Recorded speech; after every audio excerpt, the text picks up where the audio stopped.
Roadshow, episode number 383. My name is John Morgan.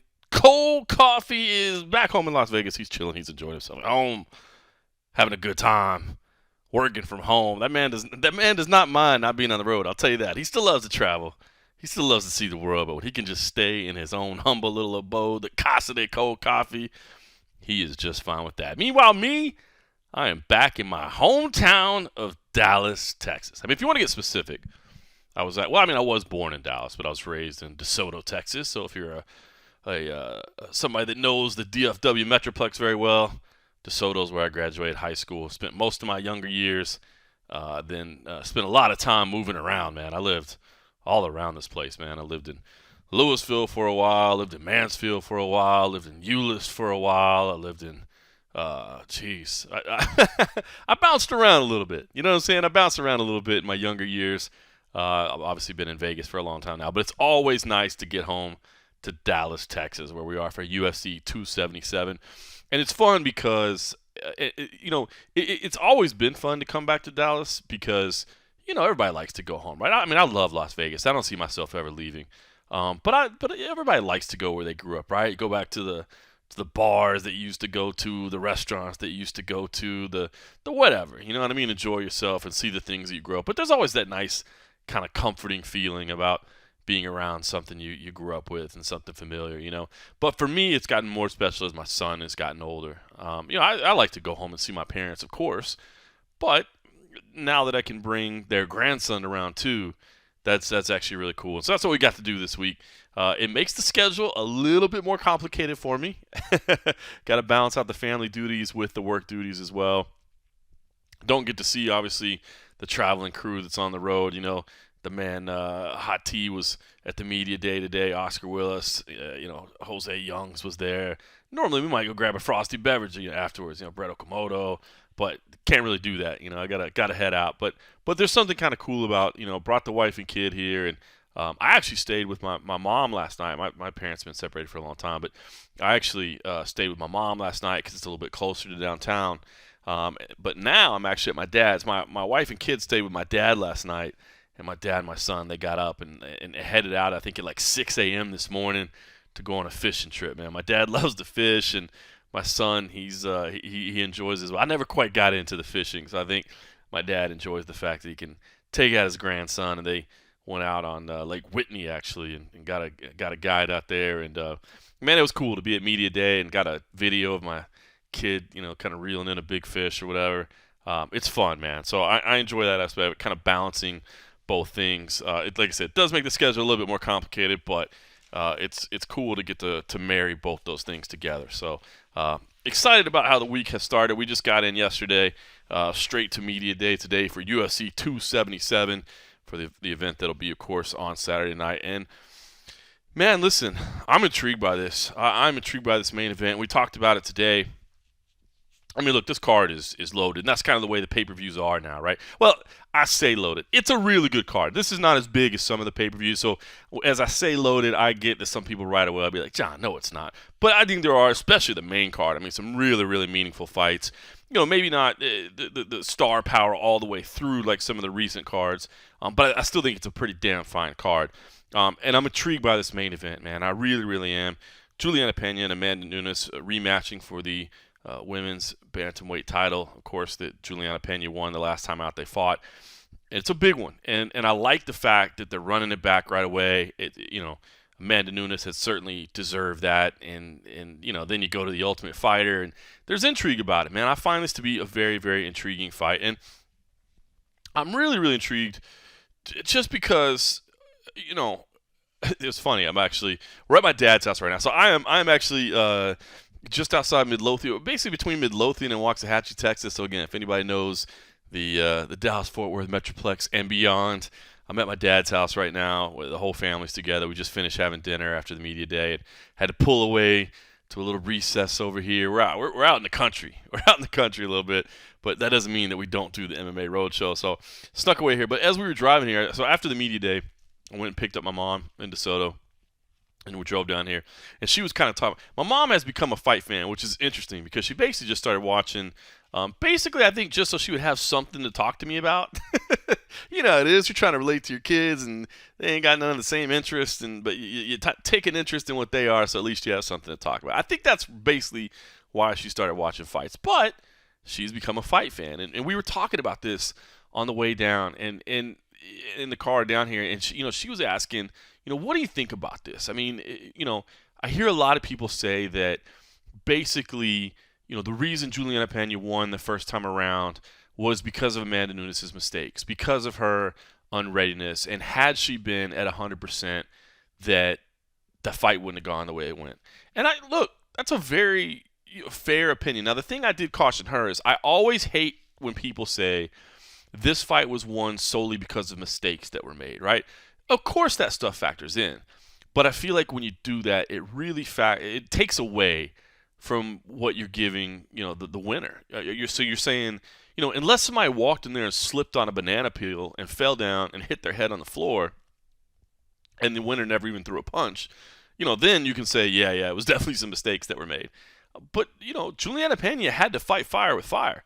She had to be willing to stand in there and take shots. And she's just that tough. Man, she is really just that tough. She is willing to go in there and engage and keep coming. Like, her doggedness, her toughness, you can't deny it. You really, really can't deny it. And so I think that was a big factor. And then, of course, her ground game. She's got a really good ground game as well. And so, the things that I've always thought in beating Amanda Nunes is either A, you want one-hit devastating power. That's always a nice equalizer. Cyborg had that. Didn't work out. Or you want to be able to take the fight to the floor, control it, and maybe submit her there. Now, here's what's really intriguing about this is the line on this fight. And again, not that I'm a big gambler, but I always like to see it as a perspective. Even though I don't, play money, I've told you, I like to observe it. And the only reason I don't gamble is just because I feel like it changes my perspective on the fights. I'm not one of those people that's able to lay money on a fight and then come give you a report on what I thought about the result of it that's completely unbiased. If my money's on it, I'm biased. Sorry, I can't be unbiased. But I do like to look at the lines, to see it as an indicator of public opinion and where people are standing on this. And, right now as I look at it, I see Julianna Peña as a plus 230 underdog and Amanda Nunes as a minus 275 favorite.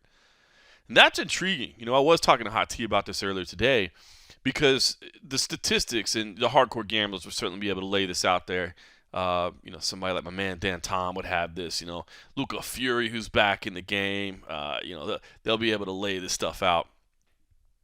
But usually, in a rematch, like I think across the board, I believe the rematch, like the percentage of the winner winning the second time is pretty high. And in this particular situation, especially, you would think that, I don't know, I just feel like maybe it's disrespecting Julianna Peña just a little bit, for her to be that wide. Now, again, remember, these are all public opinion. This is, it is funny when you see fighters get mad about odds because you always do have to remember, odds aren't everything, right? They're designed to get action on both sides of it. But again, you do look at it as kind of an indicator of opinion.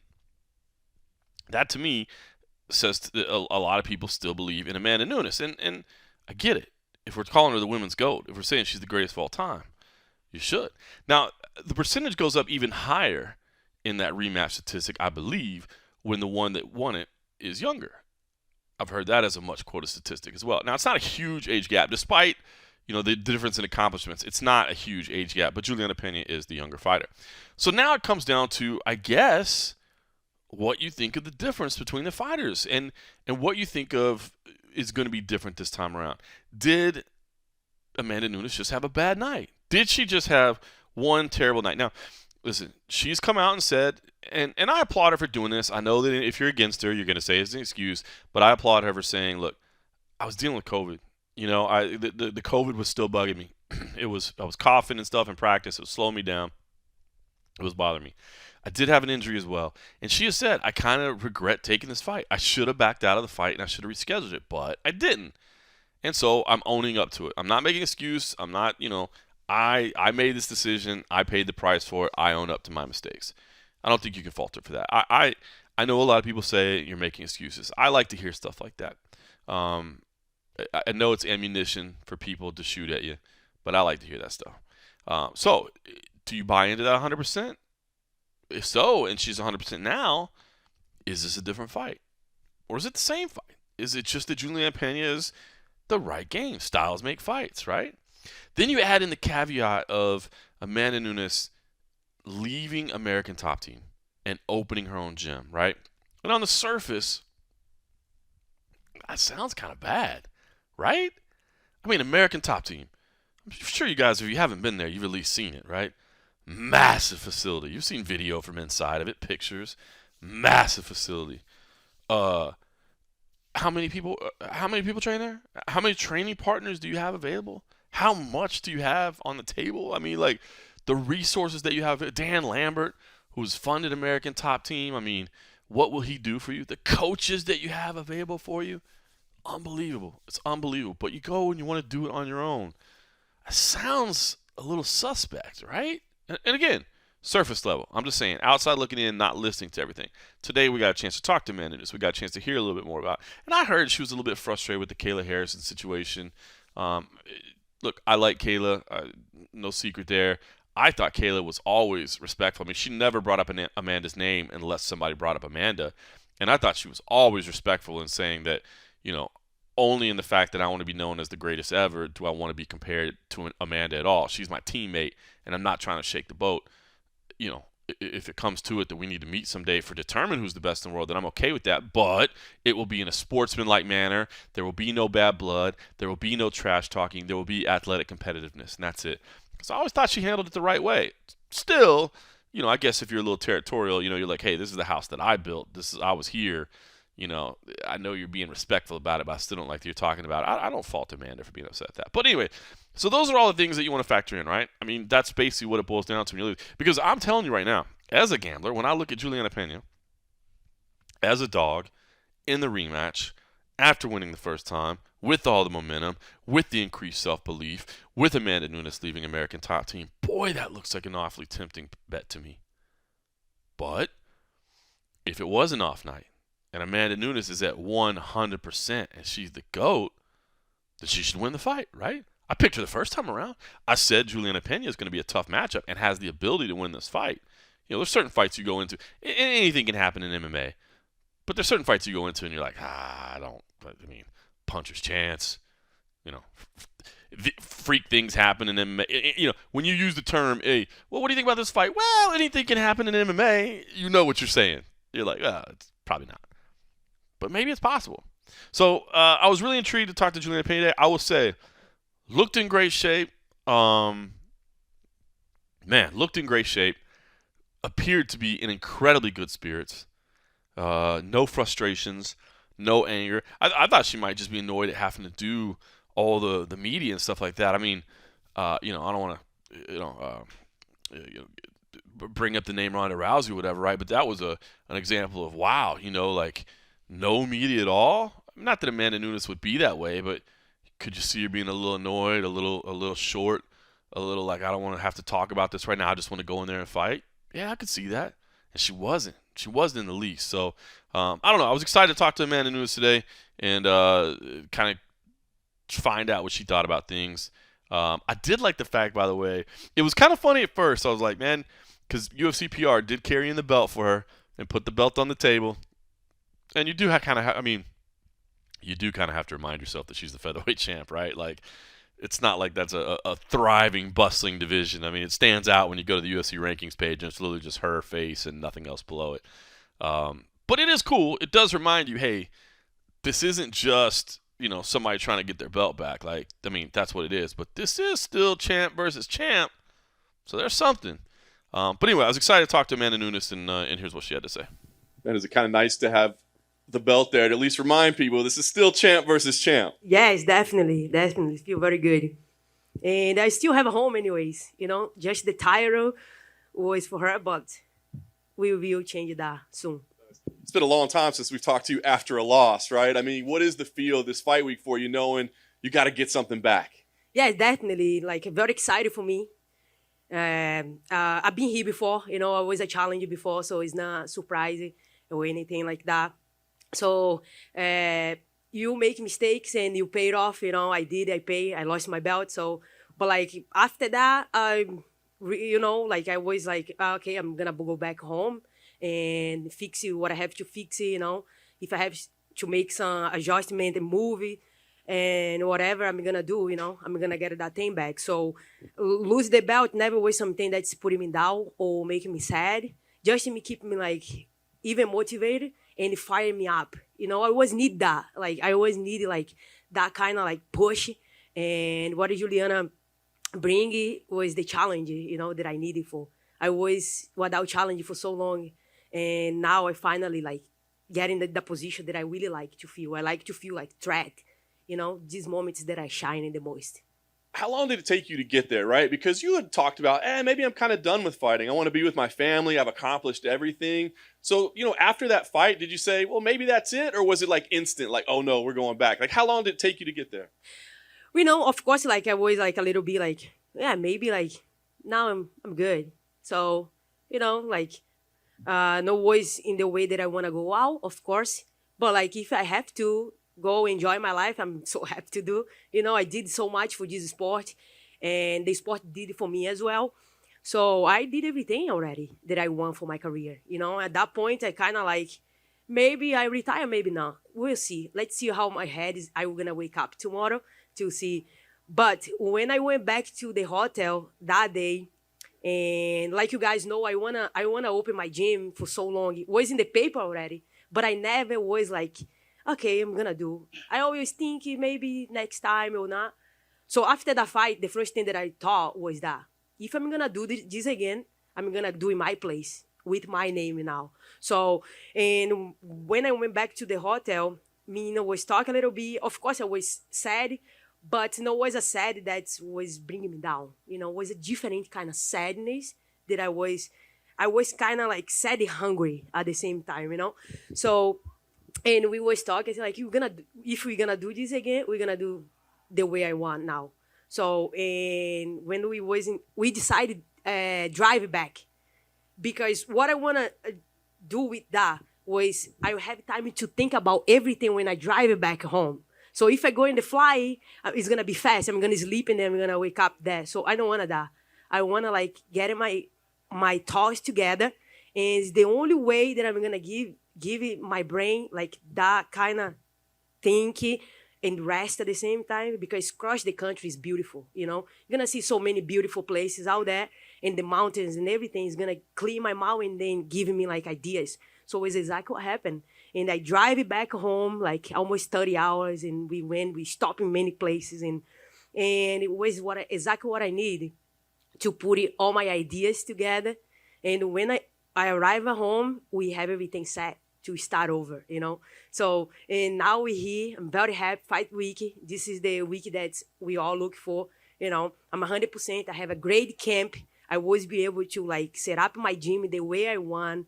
And the amazing part of the whole thing about the gym is I was the one that worked hard, to put that thing together.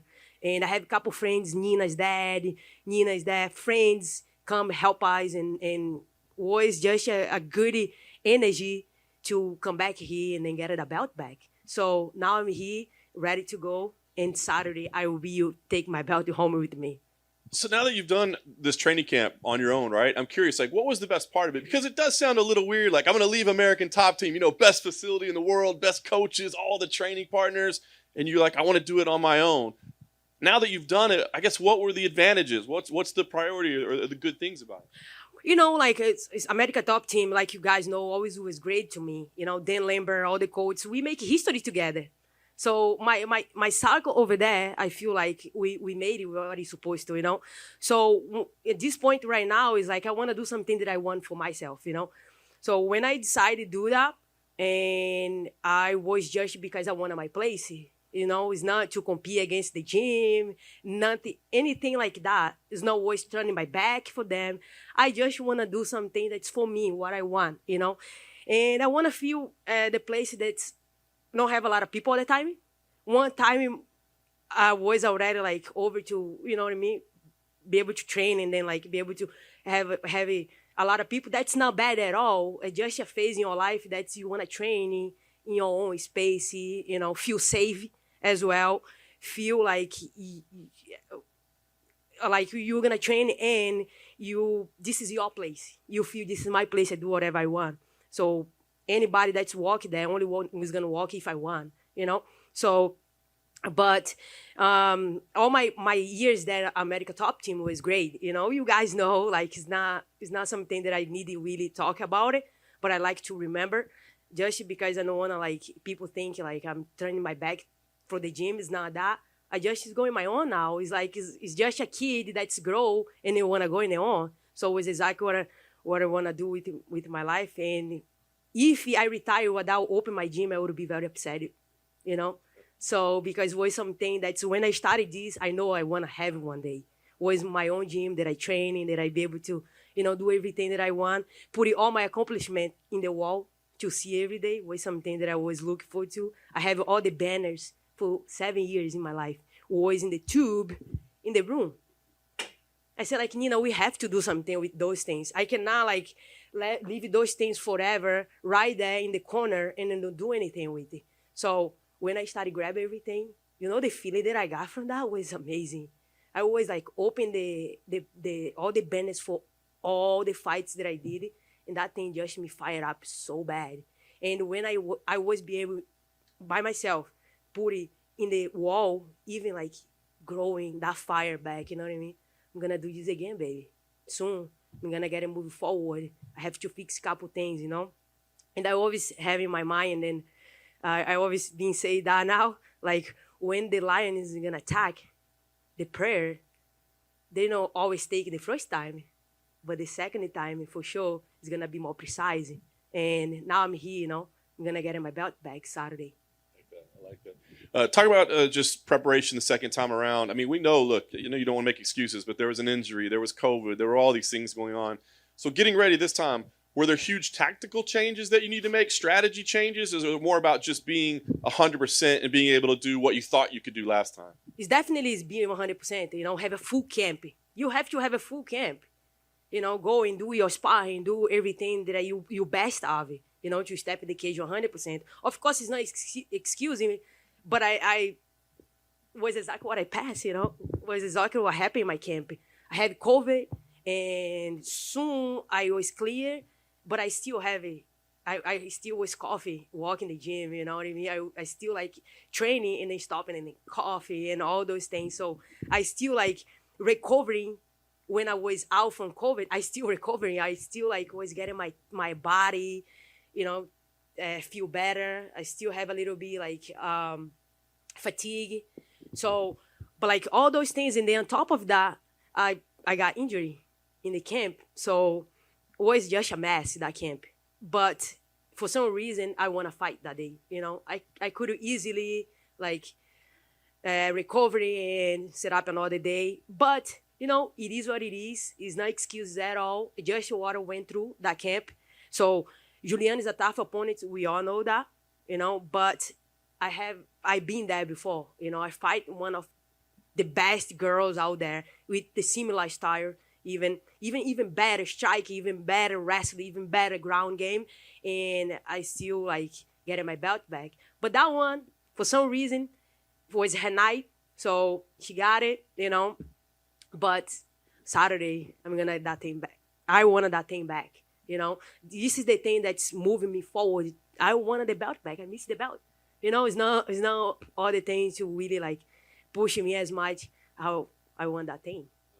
Last thing for me, you win Saturday night, you're a champ again, you get the belt back. Is there any chance that that's enough, that you go, okay, I righted the wrong, now I think I'm ready to be done? Or is this fire that's back, are you thinking beyond Saturday? Yeah, definitely. I just put my gym out there. My gym look beautiful. I want to enjoy that gym even more. So I'm going to move forward.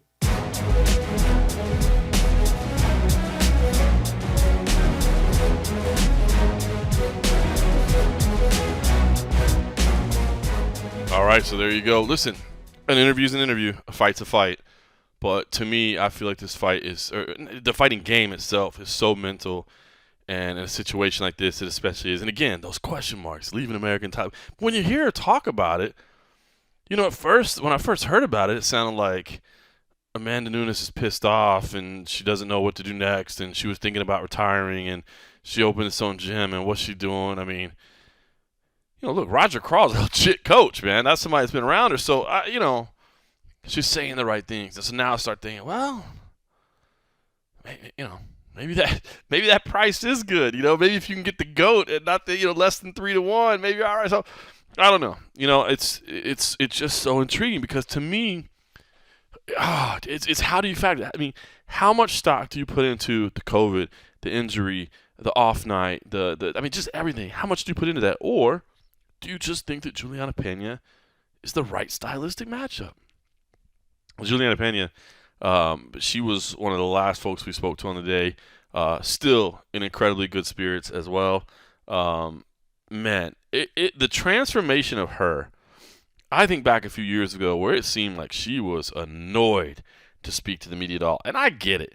I've said, if you're a long time listener to the show, you've heard me talk about this before, but I honestly don't feel like any fighter owes us anything.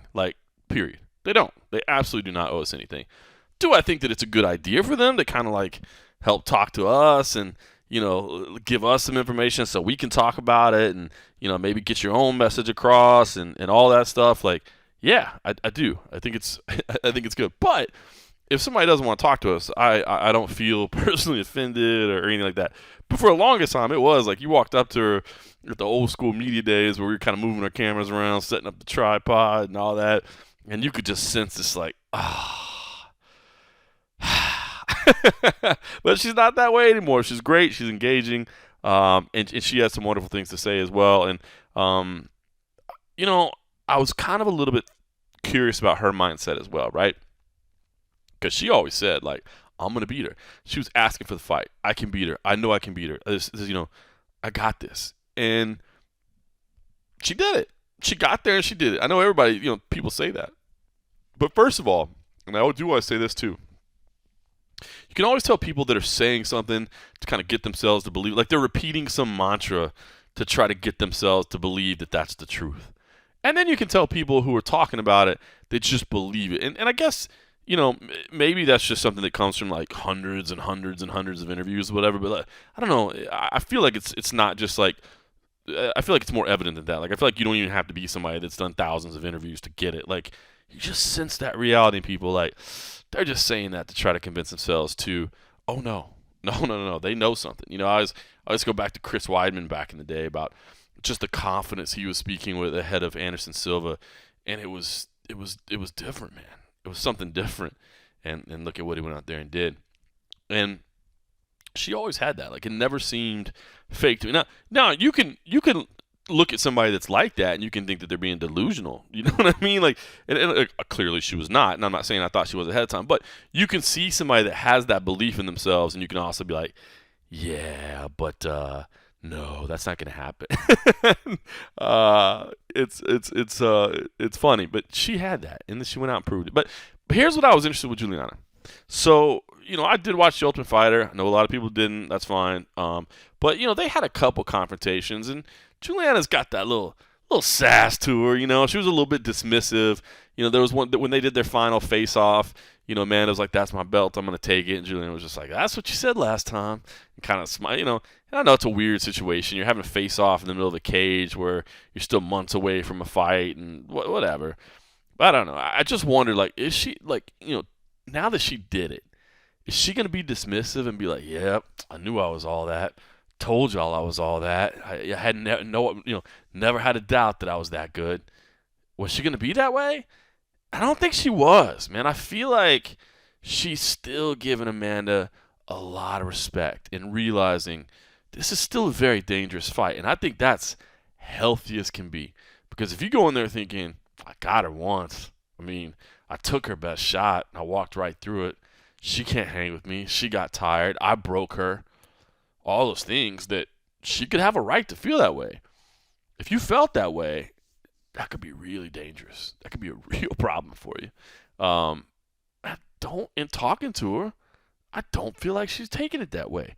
Again, an interview is an interview. A fight's a fight. What you do in practice is what you do in practice. That's behind closed doors. But you've never heard anything about, her work ethic other than it's just like unbelievable, and she's intense as it gets. So, I didn't think it was a concern, but you never know. How do things change? Get those checks rolling in, like, are you like, look how great I am, da da da da. So anyway, I was excited to talk to Julianna Peña, and here's what she had to say. Hello. Hello. How much different has life been for you over the past 7 months or so? I mean, both, just in the cage and out. Flying first class is something I could definitely get used to. Aside from that, not really much has changed. Not too much anyways. Your kid doesn't care if you're the champion of the world, and that's a real humbling experience that I live on a daily basis. That's hilarious. How about fight week itself? I mean, you had been expecting this and wanting this and working towards this for a long time. Now that you're in the middle of it, I mean, we hear sometimes champs go, whoa, I didn't know it was going to be that much. I mean, how have you felt this week? The one thing that I have been gunning for my entire career is to be the champion of the world. Champion of the world. It seems like every time you hear me talking, I'm trying to get an opportunity to be the champion of the world. Now that I'm the champion of the world, there's no complaints. There's no complaining. There's no nothing. This media, it's not enough. I want more. I'm looking for the camera. Where are they at? I'll talk to whoever you want me to talk to. I'm the champion of the world. This is what I wanted. This is what I asked for, and I got it. And so now there's nothing left to do but the job itself, and that's let people know who I am. This is my opportunity to show people who I am and kind of let them get to know me. And I relish in that moment. You always said you would beat Amanda, right? I mean, very respectful. I mean, if you're champion of the world, you got to put the belt there, right? Yeah. Take a break to do that. Thanks, Lene. I mean, you always said that you would beat Amanda, right? I mean, and it was always respectful, but you said, I know I can beat her. So what was it that you knew about her or about you that you were so confident in that, like, I'll be the one to take her out? I think stylistically, when you look at styles, I think that that's a pretty good indicator.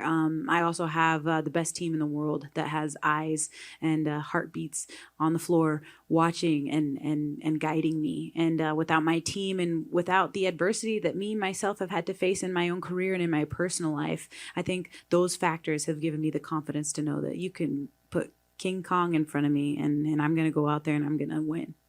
I wanted to ask you about the Ultimate Fighter experience because you got to spend, I mean, not a ton of time around each other, but a little bit. And you seem like the person that's always trying to glean something or learn something. So what did you take out of those interactions that you had on the Ultimate Fighter? Funny enough, I was watching her sitting in her van, watching my practices. They got caught. They got caught big time. And once we saw them watching our practices, they threw the car in reverse and they hightailed it out of there. And I'm like, I see what you guys are doing there.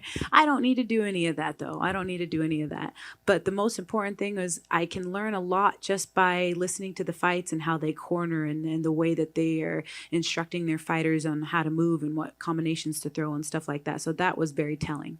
Interesting. Tactically for this fight, right? I mean, you got it done the first time around. Do you just kind of go in there and say, look, we know how to beat her. Let's execute that again. Or do you say, no, we've got to have an element of surprise. We have to change things up. Like, how much adjustment do you make considering you won the first time around?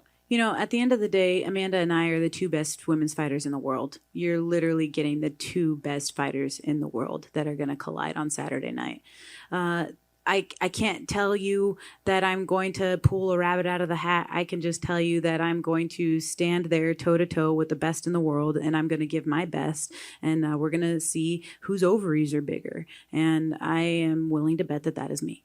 I love that. You win this fight. You close this chapter. You've beaten the GOAT twice. I mean, where do you go from there? I mean, are you looking at other people in division? Are you looking at other odds? What do you do at that point? I am just ready to snuff out this torch. The torch was passed. I snuffed it out. I'm ready to close this chapter, and I'm ready to move forward. With that being said, it's hard for me to predict what's in the future and what's going to happen. I just want to live presently in the moment, and presently I have a bigger, faster, stronger, new gym, better mental state Amanda that is going to be facing me on Saturday night. And I don't take that lightly. I take it very seriously. So ask me again on Saturday night.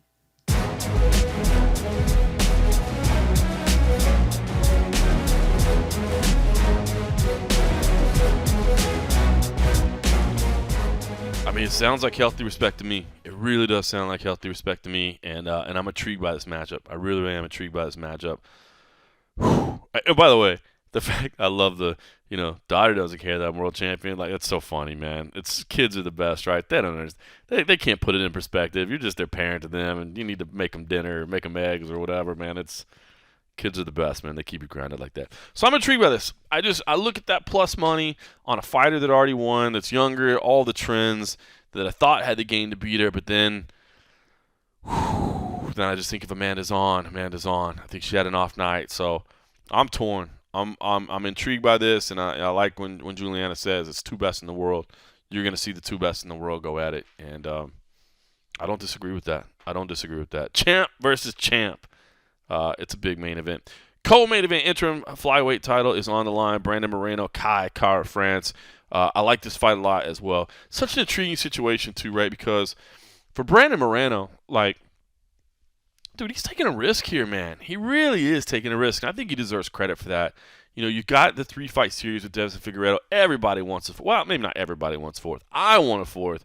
The UFC wants a fourth. So, you know, if I want it and the UFC wanted to, not, you know, but, you know, it's not like I'm out on an island. I think a lot of people wanted that fourth fight. And, you know, Brandon chose not to wait around for it. And I can't really fault him for that. I mean, the window of opportunity is only so wide. You can only fight for so long. And if he's saying, look, I gotta fight, I gotta keep going. And if he's gonna step away and fight somebody like Kai Kara France, who is clearly next in line with that incredible win streak that he's on, you know, it's not like Brandon said, well, you know, I don't really want to wait for Deiveson, and now, man, look at that guy at number 14. You know, he looks really enticing to me. No, he's saying, give me the next toughest guy. No disrespect for that whatsoever. In fact, all the respect in the world. Now, you know, Brandon, and to his credit, Brandon was like, look, because I wondered, you know, I mean, interim flyweights out. I mean, if you've been the undisputed champ, does that even mean anything to you? He said, hell yeah, it still means something. You know, it's still a big fight for me. I still want to put on for, you know, the people of Mexico that I know that I serve as an inspiration to. I still want to do that. So, yes, this is still a very, very meaningful fight to me. You know, and it's still a belt, still a UFC title. So, he's excited, and you know, he's been training for 5-round fights. And he's all this experience with Deiveson. He beat Kai before. I mean, there's a lot of things. Look, Dallas, I'm assuming is going to be a lot like Anaheim with a very Latino crowd, you know, supporting him. He's going to be getting cheers. So exciting to see it. Big fight in the co-main event. And the flip side of it, Kai Kara France, I mean, this is his world title. Now, to him, okay, yes, it's an interim title, but it's a UFC world title, and it's my first shot at it. And, man, I've been groomed alongside Israel Adesanya, Alexander Volkanovski. I've seen what they've gone through. I understand what it takes to be at their level. I've picked their brains on a daily basis. I've seen the physical tools required. I know what it is. And, you know, he talked a lot about just being present and really focusing on what's going on and just being in the moment. And man, I mean, you cannot argue with the results of this win streak. So really, really intrigued by this one as well. I think, to be honest, a little bit surprised to see Moreno as a pretty heavy favorite here. Maybe I shouldn't be. I mean, the fights that he had with Figueiredo were amazing. But Kai, damn, these last 3 fights has looked phenomenal. I think this is going to be a great fight. I've always loved the flyweight division, and I think this is going to be a highly entertaining flyweight matchup. I mean, I guess you probably do have to side with Brandon just based on the championship pedigree alone. But what we've seen out of his fights as well, again, against a guy as dangerous as Deiveson, you know, who's going to have elite level grappling, who's going to have powerful striking, who's going to have all those things. But I'm telling you, man, Kai and that team, that City Kickboxing team, my goodness, man, unbelievable. So love this fight a lot. By the way, both fighters went out of their way to be like, man, kind of taking shots at Deiveson and just saying, look, you know, Brandon was kind of saying, look, is he hurt? I hope, you know, if he is, okay, you know, sorry, hope he gets better, but I don't know if he's hurt. You know, first he's, you know, wanting more money, and then he's talking about he doesn't want to fight me because the racist stuff, and, you know, I mean, just, and it's true. Deiveson was talking a lot, man, and doing a lot of weird things, and maybe, you know, that was his old management group, and Valid, you know, Valid, and he likes to stir the pot, man. That's the Valid Ismail style, man. He likes to be a little bit chaotic, and so maybe that was part of the advice he was getting. I don't know. But, you know, Kai Kara France, same thing, was like, look, that dude's not here. I'm here, you know, and you want to say this belt I'm fighting for is not real. Well, I'm here. You know what I mean? It's a real belt, and you're not here right now. And both, you know, Moreno, I was like, look, if you know, first Kai, I was like, well, look, okay, so Kai, I mean, it's the interim belt. He's kind of put you down. You win. is it important that you get Figueiredo next, or do you just try to stay busy, like if he's ready or not? He's, he kind of dismissed that and was like, well, look, Davidson's going to be here on Saturday night, so I fully believe, they have every intention of making that fight next, and he's probably right. But you just wonder what happens if not. Meanwhile, Brandon was like, look, I'm fighting again in December. I win this fight, I'm fighting again in December. And if Davidson's ready, cool, we can do number 4. If not, boy, that fight between Pantoja and Perez sure does look like that's the number 1 contender fight, So I'll fight the winner of that fight. And I respect that. I honestly do respect that. Moreno's saying, look, this 4th fight we can have it, but I'm not basing my career around this dude. I'm not waiting on him. I'm fighting. And again, if you're not down there saying I want number 15 guy, I want an unranked guy, how can you disrespect that? Okay, I'm an interim champ, fine. You're the real champ, fine. I'm defending my interim title, and you think it doesn't mean anything, fine. I'm fighting the best available. So I love this fight. I really do love this fight. Davison hopefully is ready for the winner, and everything's good to go with his injury and his contract situation and all that. But yeah, I think I'm super intrigued by this fight. So again, if you're looking for 2 title fights at the top, are these the highest profile title fights that you could have? No, but it's the first time they've been in Dallas in a long time. It is 2 good fights, So, again, now I'm not being asked to pay $600 a ticket, so maybe my opinion's a little bit off. But as far as am I expecting an entertaining night? Yeah, I am. Could there be higher profile fights in the 2 title fights? Yeah, there could be. But I think they're both going to be entertaining fights. And I think they're both very intriguing fights. So I like these. Heavyweights in the featured fight: Sergey Pavlovich versus Derrick Lewis. Derrick, I love this fight. First of all, Sergey is dangerous, flying under the radar, dangerous. First time I've stood next to him in person today, it didn't even stand next to him, just was framing him up in the camera and watching him walk in. That dude's a tank. That dude is an absolute tank, man. And he's excited about this. Spoke with a lot of confidence, not overwhelmed by the moment. Big opportunity. It's his 5th fight in the UFC already, and came in and lost and was kind of overmatched in his debut, but has since rallied back for 3 big wins, and now he gets Derrick Lewis. Big moment for him. And Derrick Lewis, come on, man. Derrick Lewis is Derrick Lewis. He's one of the most entertaining guys in the business today.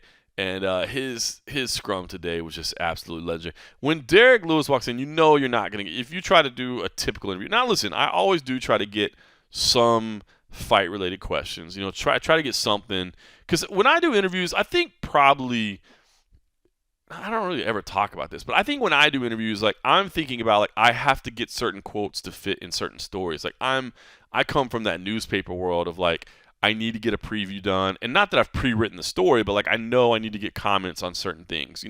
I'm not somebody that does a lot of like 30-minute long form interviews, so we can talk kind of what about whatever this, and we can meander that way. It's like, no, I've got my subject on the phone or in person for 6 to 8 minutes. I have certain quotes about certain topics that I need to get, and so I'm always conscientious of that. But Derrick Lewis, that like if you just hit it straight like that, he is going to be terrible because he doesn't like it at all. So I try to find a balance of that, and then things went a little bit off the rails. But, I mean, come on. It's Derrick Lewis. And if they go a little bit off the rails, you just enjoy it because he's Derrick Lewis. And, yeah, somehow things got a little off track from where I thought they would go. Derrick, was there any part of you that considered just telling him, hell no, I'm not fighting in Texas. I know you think I'm from here. I love it here, but give me it somewhere else. No, not really. I started fighting in Texas, so I got more wins than losses in Texas. So I don't think it's no bad luck or nothing like that. Just shit. It is what it is lately. That's what it's been. That's just the game it is. Fighting Sergey, safe to say that when they gave you his name, you had no idea who he was? You already know. You didn't know who he was either. Don't try to ask me like I know. I ain't know who he was. I still don't know who he is. Do he speak English? No. He has a very fine translator with him, though, if you need to get anything across to him. I'm going to have my translator, too. Chang. That's my translator. Watch. Tomorrow. So how does that process go? Like the email comes in, there's some name of some dude you've never even heard of, right? I mean, do you just automatically go yes? Do you ask anybody? Like, should we take this? Like, how does that process go? It really don't matter. I fought everyone. So I fought guys that's should be champions, and I fought guys that should be like being a reporter for MMA Junkie. But, I fought everyone, so it don't matter. Nice. I don't care. I'm not the best fighter, So I don't go out there thinking that I'm the best fighter either. So it don't matter to me. I don't care. Nice. Well, to give you the scouting report, he comes in with 3 straight first-round knockouts. So, obviously you're a knockout fighter as well. Do you want to go like, hey, let's go fireworks, toe for toe, or is this the one where you go, let's show that blue belt? Let's break out the blue belt skills and go against this heavy-handed striker.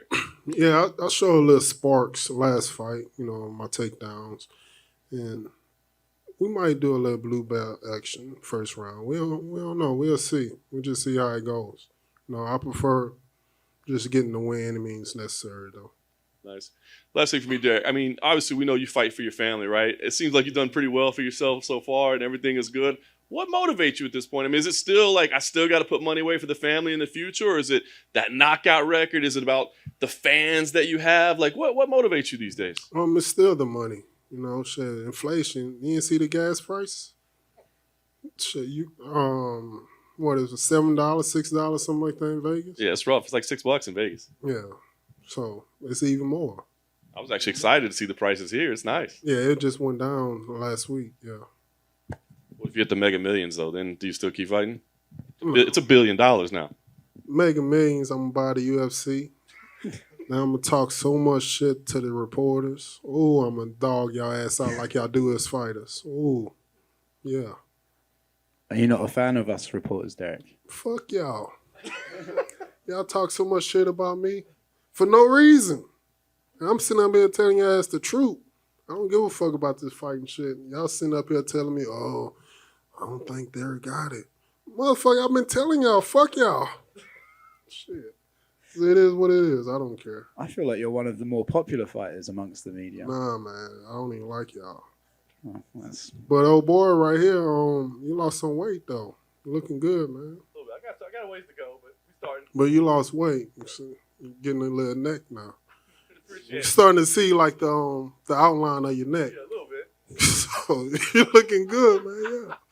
Maybe it's the shirt. The worst compliment I've ever gotten in my life, dog. No, maybe it's the blue shirt you usually wear. Yeah, but the black, okay, they do say the black shirt make you look skinny. Okay. Switch it up. It's like having Sean Strickland back in here, just roasting us. No offense. No offense, but None taken. everybody a little sensitive nowadays. Just a little preview of when you buy the UFC, what we're up against. I'm gonna light your ass up. I got all kinds of blueberry muffin jokes on you. But next question, man. I don't even have it. Derrick over here. Nobody knows. My bad. What is the weirdest question that you've ever been asked? I don't know.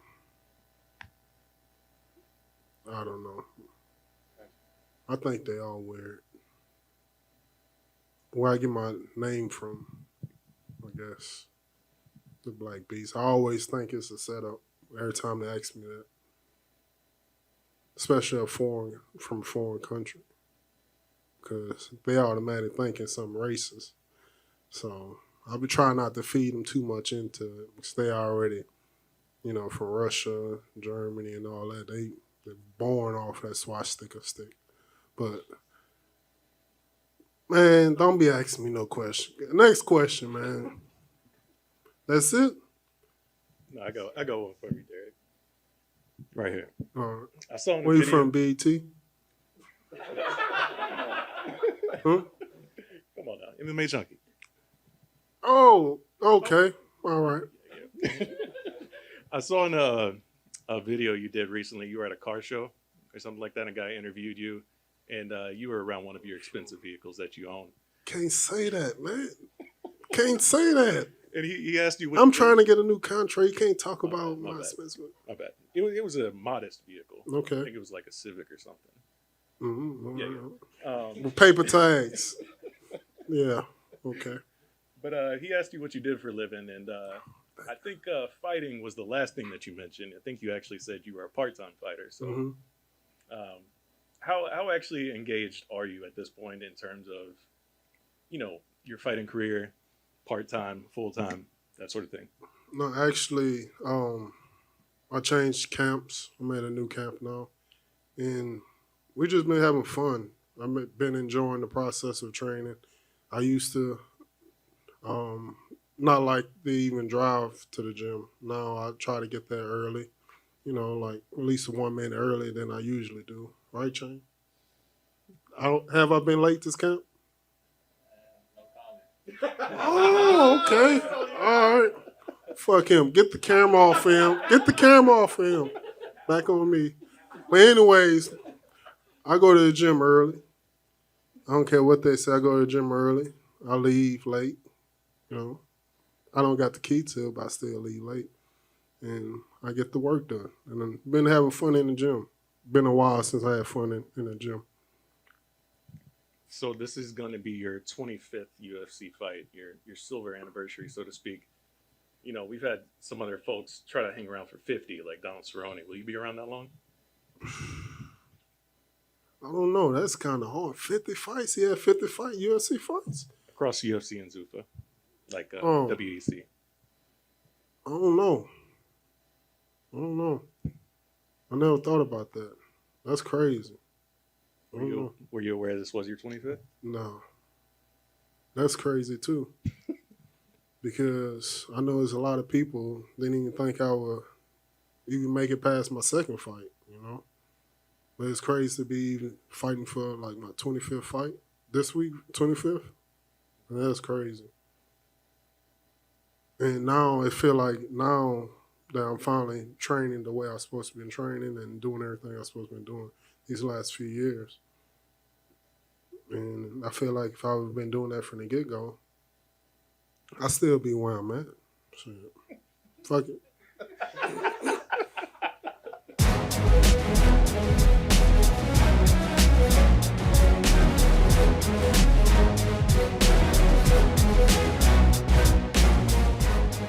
Can always count on the Black Beast to make things slightly uncomfortable, but still a little fun. I had a good time, man, and I enjoy it because I know he doesn't love those situations. So if we can all walk away laughing from it, and everybody has a good time, then I think that's a good media day session. He's funny. Flyweights, we mentioned it, Pantoja versus Perez to round out that division, and then and that's a great fight, man. Really, really high level fight. 4-6 in the division. Pantoja, I mean, this dude just fights, and he said it, man. Like, look, I'm not a big talker. I'm not a, whatever. He's like, I just fight. You know what I mean? And I think that's what people like to see. Meanwhile, Perez, man, has had that string of bad luck. Some his fault, some not. But fought for a title last time out. He's still right there in the division, number 6. So this is a big moment for him. So, the two big flyweights. Again, I love flyweights, man. I just think that the fact that they can mix things together, move so quickly, last for 5 rounds or 3 in this particular situation, I love it, man. So I'm excited for both those fights. And then, of course, the main card starts off with Magomed Ankalaev versus Anthony Smith. Anthony Smith had a great scrum today, thoughtful as always. I love talking to him, man. Obviously, known him for a long, long time. Seen him through his ups and downs, and he's always just so open and insightful. And obviously, he's an analyst as well, so he can speak and talk in that manner. But he just gets the game, man.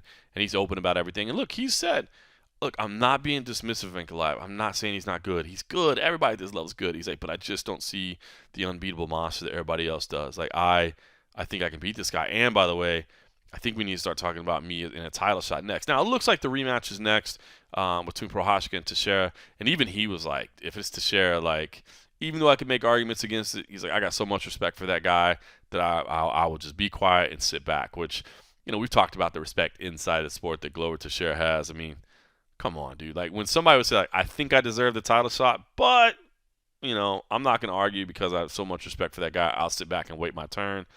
That tells you a lot about a person, and that's the type of opinion that he does have. So, good there. And then you have Magomed Ankalaev, who, again, Anthony Smith saying, I don't think he's this killer, but, he did say, look, I think he's good. But, look, the streak that Ankalaev is on is impressive. And, he wins here, and I think you got to talk about him regardless of how it goes. So, great stuff. And look, I want to play you this because shout out to the Russian translator today. I know that may sound like a weird thing to mention, but man, I thought this dude was good. And sometimes, it's funny because I really didn't have a whole lot of I don't know, like my questions are usually kept to a minimum when Ankalaev was there. I try to get a couple quick quotes, and now I kind of wish I had been more ready to throw a few more because, man, this dude was solid. His name is Sergey Nagorny is his name, and I only know that because he tagged me on Twitter, so I appreciate it. I'm playing this A because you get some great quotes from Ankalaev, but B, I'm petitioning. No disrespect to anybody else, but I'm petitioning for this guy to be the full-time Russian to English translator. Maybe he, again, he could have just been totally making up words. But if anybody speaks Russian and wants to fact check this dude, please do, because this was some phenomenal, translating for me, interpretation, whatever you want to call it, man. I thought it was good. I feel like I got more out of Ankalaev in this than we have at any other time. So I'm playing this sheerly to highlight the translator, who again, maybe was just making stuff up. He said he wasn't. He promised he wasn't. But I thought it was great. Man, this is the first big U.S. pay-per-view card, sold-out arena. I mean, does this feel like a big moment in your career? Первый большой UFC в Америке, все распродано. Для тебя это кажется как большой момент в твоей карьере? Да, конечно, я уже забыл, когда я дрался уже с болельщиками. Поэтому меня мотивирует очень сильно это, поэтому мы заряжены. Yeah, I don't remember the last time I fought with fans around me, so I'm very motivated. I'm very excited about it, and I'm ready to go. Big matchup with Anthony Smith. I mean, what do you think of him as an opponent? What challenges specifically does he present to you? Большой бой против Энтони Смита. Что ты о нем думаешь как о сопернике и какие у него загадки, которые ты должен разгадать? Энтони уже, можно сказать, ветеран в этом спорте, у него большой багаж. Это будет очень хороший бой, нету никакой недооценки. Он все еще опасен, поэтому, я думаю, мы его пройдем. He's a very good fighter. He's got a lot of experience in the sport. I definitely do not underestimate him, but I'm ready to go, and I think this is a challenge that I'll be able to solve and keep moving forward. He's been kind of vocal in saying that while he respects your skills, he doesn't necessarily know if you're this next champion that everybody else seems to say you are. Have you heard those comments, and what do you make of them? Он говорил, что хоть он и уважает твои навыки, но не видит тебя как, наверное, следующего чемпиона в этой организации и так далее. Что ты думаешь про эти высказывания? Каждый думает по-своему, но мы делаем свою работу, мы это показываем, мы идем только вверх. He's allowed to think what he wants, but I know I do my work. We do our work. I make sure to show that I do my work, and we're only moving up, so there you go. You guys are both obviously in the top 5, so, I mean, this is a big fight. Do you believe this is a number 1 contender fight? Like, if you win, should you be fighting for a title next? Вы оба в топ-5, и для тебя кажется, что это уже победитель этого боя станет претендентом на чемпионский титул. Как ты думаешь, это элиминатор такой, матч-элиминатор? Конечно, я бы хотел за титул драться давно, я думаю, заслуживаю это. Но пока мы нацелены на этот бой, мы настроены. Пока я вижу Энтони, я нацелен только на него. После уже будем думать, я думаю, мы услышим хорошие новости после этого боя. Right now, I'm solely concentrated on this fight, on fighting Anthony. I want to make sure that I go through this fight first. And then, once I win, then we can think about what's next and what is the right thing next. Given the opportunities that are potentially available to you, though, is it important to you here that you make a statement with a big finish or some kind of highlight, or is just a win of any kind enough? Ты считаешь, что это большая для тебя возможность, этот бой? И для тебя важно закончить этот бой как-то феерично или досрочно, сделать, как бы, показать о себе, сказать, что вот как я могу, что я умею? Конечно, я буду показывать в этом бою максимум, что я могу, так как соперник у меня очень хороший, он уже давно в этой деле, поэтому я думаю, мы покажем максимум. I'll make sure to go all out. I'll make sure to show what I'm capable of. I know that my opponent is very important to this organization, very big in the sport in general. So it's important for me to show that I'm 100% ready and I will go 100% for this. Last thing for me, regardless of who you fight next, a win on Saturday, what do you see for yourself? Are this full arena are you a pay-per-view fighter now moving forward? Are you still okay maybe going back to the Apex? What do you see for the future of your career? Вне зависимости от того, с кем ты будешь сражаться после Энтони, но после этого боя в субботу ты с этого момента считаешь, что ты только будешь сражаться на pay-per-view, что ты уже больше не вернешься на такие Fight Night в Apex, в Лас-Вегасе, или ты уже готов всегда сражаться на вот таких больших картах? Ну, конечно, я всегда готов драться в таких картах, но это решает UFC, не я. Если бы я это решал, я всегда бился бы только в таких турнирах. Of course, for me, it's amazing to fight on such a big pay-per-view, and I don't decide where I'm going to fight. So if the UFC decides that I have to go back to the Apex, sure. But if it was up to me, I would only go on pay-per-view fights, of course. Magomed over here. Anthony Smith obviously has a lot of experience even before the UFC. He has 20-something knockouts, 15 or so submissions. But I'm curious, when you're watching him fight or watching tape on him, where does he stand out the most? Or is he just well-rounded all around as a fighter? У него даже до UFC где-то 20 боев нокаутных, то есть у него очень большой экспириенс. Как тебе кажется, когда ты смотришь на записи его боев, и в каких именно элементах он большой, интересно сражается? Вот что из того, что ты видишь, ты можешь рассказать? Ну, я не вижу у него что-то особенного. Ну, обычный парень, да, который дерется и в стойке, и в партере, не боится в стойке драться, не боится в партер лезть, поэтому это обычно для меня. He's just a regular guy. I don't think of one skill better than the other skill. Yeah, he's good stand-up, he's good on the ground. He's kind of good all around, but it's not anything new for me. I'm prepared for that. And then finally, I'm curious what you thought while watching the Yuri Glover fight. A lot of people think that's one of the greatest fights of all time, let alone title fight. So while you're watching it, what's going through your mind? Просто интересно узнать, что ты думал про бой Гловера Тeixeira и Юрия Прохашко. Очень много людей считают, что это был, наверное, один из самых лучших боев в этом весовой категории. Вот когда ты смотрел этот бой, что ты думал? Ну, конечно, это бой для зрителей, он очень такой зрелищный был, но если смотреть как боец, как профессионал, они просто рубились. Ни у одного не было такой тактической работы, просто зарубились. Yeah, of course, it was a interesting fight for everyone to see. For the fans, it was very, a standout fight. But if I'm watching it as a fighter myself, I mean, it was just a bunch of fights and punches thrown. It was nothing technical or tactical from one guy or the other. They just had a hell of a fight, but it wasn't very tactical. Magomed over here. When Anthony was in here earlier, I asked him, does he prefer the smaller cage or the larger cage? Both of your last fights were in the UFC Apex. Obviously, you're going to be in a bigger cage here in a pay-per-view venue. What size cage do you prefer in your fights? Anthony seems to think that your style is catered more towards the larger cage.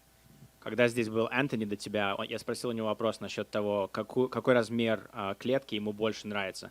В Apex, понятное дело, там клетка чуть меньше, а сейчас будет большая клетка, большого размера. И ему кажется, что, когда он спросил у Энтони, Энтони сказал, что ты, в принципе, боец, которому удобней в большой клетке. А ты как ответишь на этот вопрос? Какая клетка тебе больше нравится?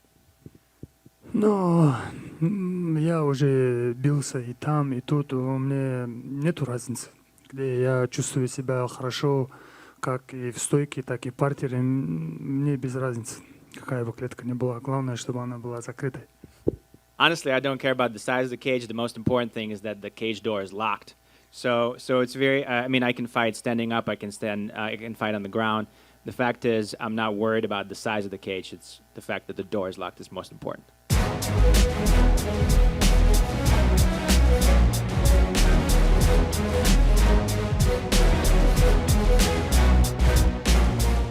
So there you go. I mean, shout out to Magomed Ankalaev, but shout out to Sergey Nagorny as well. I like that.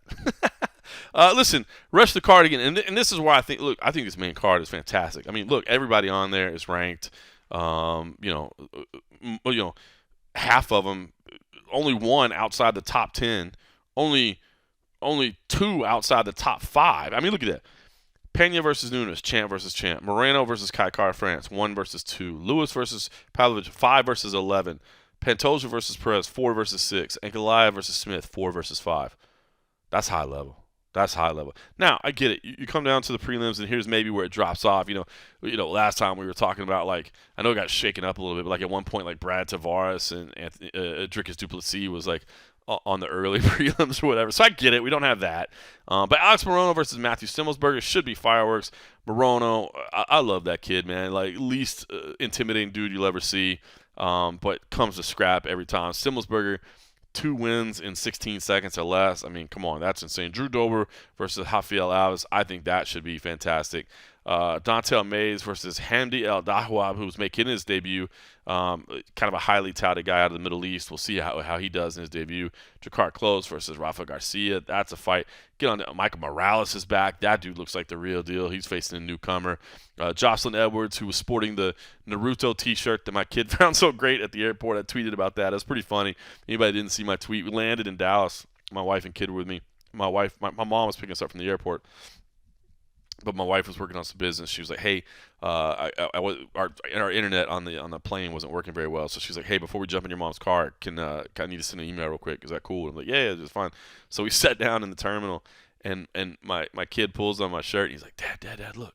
And he points over, and I look over, and it's Jocelyn Edwards. And I was like, "Oh, yeah. I was like, "She fights this weekend, like she's in the UFC." And I thought he was going to, like, point out her UFC gear because she was, wearing UFC stuff. But he's like, "Did you see her shirt?" And that's what he said. He's like, "Did you see her shirt?" And I was like, "Yeah, she fights in the UFC." He's like, No. He's like, "She has a cool Naruto shirt." And I was like, that's pretty funny. So good to see. Nikolai Negumereanu versus Ihor Potieria. And then Orion Koski versus Blood Diamond, who I have seen on some things as Mike Diamond this week. I don't know if that was a mistake or not, if he's going away from Blood Diamond and becoming Mike Diamond. I'm not sure. We'll find out on Fight Night. So anyway, listen, UFC 277, I'm happy it's in Dallas. I think it's going to be a very entertaining card. I love the main card, especially, if you don't have to pay a couple $100 for tickets and you can just watch it on pay-per-view, I think it's going to be worth it. So excited for that. Now, here's the rest of my week, which is interesting. So I'm giving you a plug for that. I'm also going to give a plug for CFFC 111. So if you're around on Friday night, I got a really interesting weekend. I talked about it before, but so tomorrow I'm hanging out here at my dad's house tonight. I'm going to go to the press conference tomorrow, and then from the press conference, I'm going straight to DFW. I'm going to fly out to Memphis because on Friday night, CFFC 111 is coming up in Tunica, Mississippi, which is just south of Memphis, Tennessee. So I'm going to fly out there. Looking forward to that. I love working the CFFC events, man. We always do great on UFC Fight Pass. So please make sure you tune in for that on Friday night. We got some fantastic fights, man. The main event, Miles Lee versus Donovan Beard. Miles Lee, undefeated at 3-0. Wanted to fight as an amateur a little bit longer, but just couldn't get any more fights. Nobody wanted to fight him. So went pro, is 3-0. Is not getting a lot of people wanting to sign up to fight him either. So now he's fighting for the vacant middleweight title against Donovan Beard, who's out of Hot Springs, Arkansas. Just suffered his first loss last year, but it was it was down a division, I say. He went down to welterweight to fight Raheem Forrest. Suffered a loss there, and is now back up to middleweight, kind of more of his natural weight class. He just brings a 6-1 record in. Miles Lee, though, man, this dude, former Next Gen champ, like I said, undefeated. I think, and I don't have the exact stat for me right now, but I was doing the research beforehand. I think if you look at his amateur and pro record combined, the fighters that he fought at the time of the fight, their total record is like 21-4. I mean, that's unreal competition like that early in your career. Pretty impressive. And the guy, he was actually a former Next Gen champ. And the guy which the Next Gen is the amateur division of CFFC. And the fight that he won was over a guy named Cedric Dumas, who's now 6-0 as a pro and fighting on the Contender Series. So think about that. Miles Lee was the only guy to beat him as an amateur. Now he hasn't had many pro fights, but I don't know. So really intriguing stuff there. Raheem Forrest, the guy that just mentioned Donovan Beard, he's back in the co-main event. He's fighting against Trevor Allison. Trevor Allison, the best nickname in all of MMA, or at least one of them, the Man Blackie Chan. I love it, man. And Trevor Allison is an absolute just an entertainer, man. He check this out, guys. 5-4. He's had 9 fights. 5-4. Every single one of them has ended by submission. Every single fight, 9 fights, win or lose. Every single one of them by submission. And check this out. 4 fights under CFC. This will be his 4th fight under CFFC. This is the 3rd time he's fought an undefeated fighter in those 4 fights. Like, the dude will fight anybody. He says, you know, if you're a fighter, you say yes, period. You don't ask who the opponent is. You say yes. Phone rings, you take it. So, love to see that, man. DeAndre Anderson is back. Jonathan Peresma is back. So, it should be a good card. CM Punk cannot make it this week, unfortunately. But Anthony, excuse me, I was looking at the card. Andre Petrosky will be filling in. We've worked together before. So, excited about that. CFFC 111, Tunica, Mississippi. So, please make sure you tune in that on UFC Fight Pass.